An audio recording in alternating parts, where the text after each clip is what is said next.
GM, what's going on, everybody? It's Blake here. This video is designed to help get you prepared for this trading week. As always, none of this is financial advice. Let's go ahead and get into it. S&P pulled up here on a weekly time frame. And so this is a 10-week moving average, top of this cloud, and the 50-week moving average, the bottom. And you can see, once again, we have very strong back-to-back weekly candles closing above that cloud. We have, on a weekly time frame now, rules to trade swing long. Ideally, we would like to see this past week's low hold. So on the S&P, on SPY, we're looking at roughly 440.68.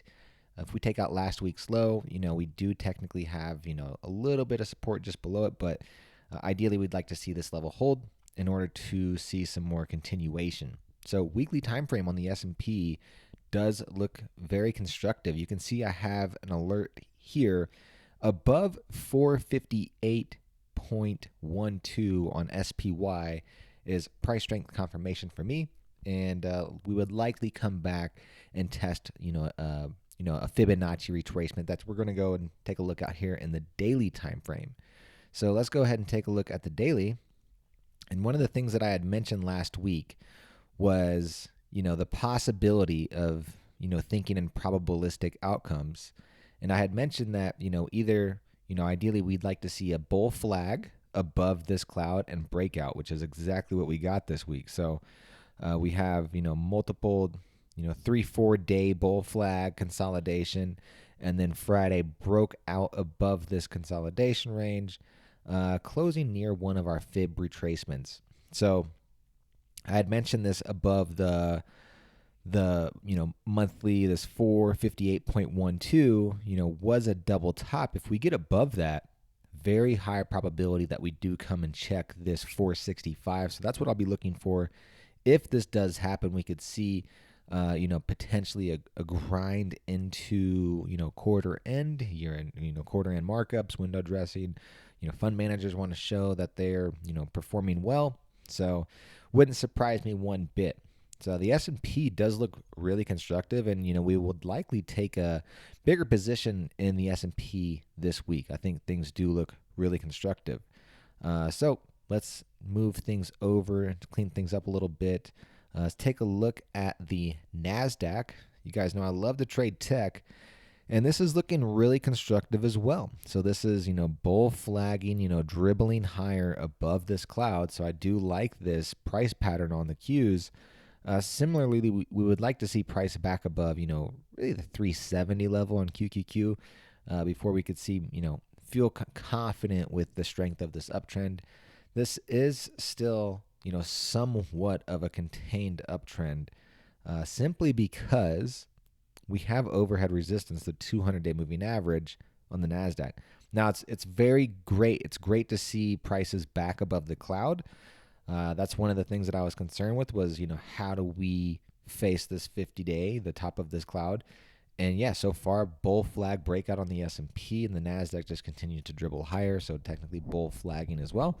So this is still constructive, price movement, but understand we've gone from, 318 to really 360, straight up, over the course of 3 weeks.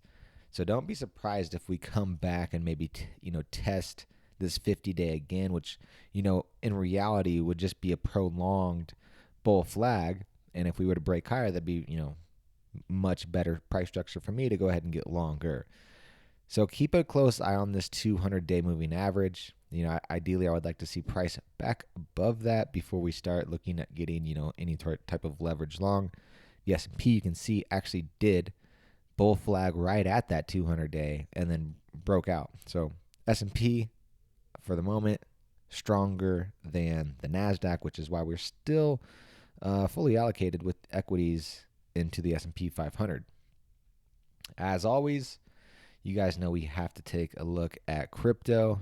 Bitcoin looking pretty good. Not going to lie. This is a price strength confirmation right now as I'm recording this, as long as it can stay above. Well, there we go. While my drawings come up. As long as we can stay above this 46,000 level, I think things look pretty good for Bitcoin here. So above 46,000, high probability we test the 200-day, which is roughly around 48.3, and more than likely we could maybe see some price action above or around this 50,000 level. So keep a close eye on that. This is still an uptrend. This is still bullish. So until this, I'm never going to pick a top. And so until, we break trend, until we break a 10-day, which is this cloud, or a 50-day, that's, when we'll become a little bit more defensive. But for the moment, Bitcoin looks pretty good. Same thing with Ethereum. We talked about this. Ethereum still similar to Bitcoin, below its 200-day. So we need to see price back above that. So, this 3,500 level on Ethereum, very, very important. So if you are invested in ETH, if you believe in ETH, above 3,500, I think things could really start to improve. Very important level for Ethereum, 3,500. Keep a close eye on that. Write it down. Talked about this bull flag above this wedge, above the cloud. Got exactly what we wanted to see. Looks great. I think above 33, we probably come back into this area. At this point, almost feels like we do want to tag this 200 and maybe test this 35. So keep an open mind, see what happens. As of now, still looks pretty bullish. I'm liking crypto. What about gold? Still have some gold in our longer-term investment portfolio.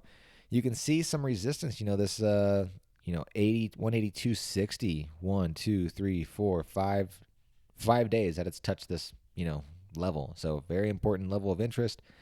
A couple of things to note here. Back above the cloud, so that's positive.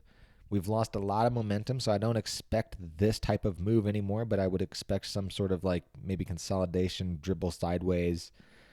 Can't really get extremely bullish until we get back above this 186, 187. Above that, I think we do go much higher on gold. Until then, this is that's lost momentum. Still prices, constructive, still bullish, still serving as a good hedge. So still have a position in gold.